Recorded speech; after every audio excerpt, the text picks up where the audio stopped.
The Federal Treasurer has rejected claims he hasn't taken tough decisions to repair the budget. The mid-year economic update shows the government is on track to deliver a surplus by 2012-13, despite the Aussie dollar wiping billions off Treasury's books.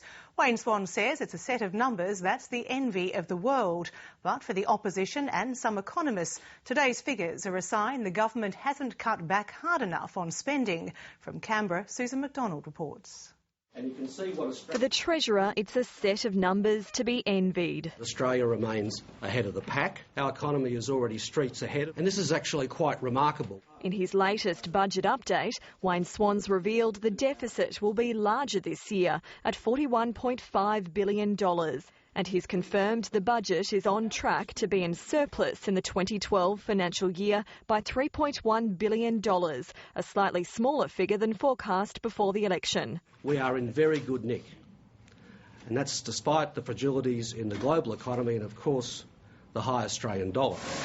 The higher dollar has hit exporters and in turn wiped $10 billion off tax revenue over the next 4 years, although most of that is felt in the out years. But on the upside, economic growth has been revised up to 3.75% next year, and the government's expecting to pay less on welfare payments, with the unemployment rate tipped to fall to 4.5% by the middle of 2012. With a further 380,000 more jobs expected to be created in the next 18 months. The Treasurer has confirmed more than $3 billion in savings, but most of those were announced during the election campaign to offset new spending commitments. The government has delivered a recipe for higher interest rates.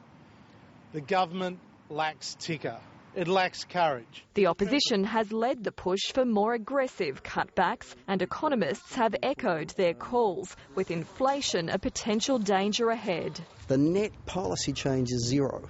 And that's not enough. Policy is unchanged, but it does need to change. And we do need those tough decisions to get us to a surplus, and we're not getting them yet. Our 2% spending cap, combined with our commitment to bank upward revisions of revenue, is what is bringing us back to surplus in 3 years early. Both the Treasurer and the Prime Minister are emphasising that economic management is central to the government's vision for the country. Julia Gillard has hit back at critics who argue her government's lacking an agenda, while she's warned that reform takes time. What's my government's vision for Australia? Well, it's a strong economy and opportunity for all.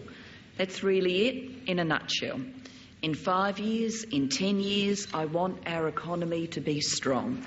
It was a theme reinforced by Labor's National Secretary today while delivering his verdict on the election campaign. Karl Batar has blamed the Labor leaks and the appearance of former leader Mark Latham for the government's near-death experience, although he does acknowledge tactical mistakes were made.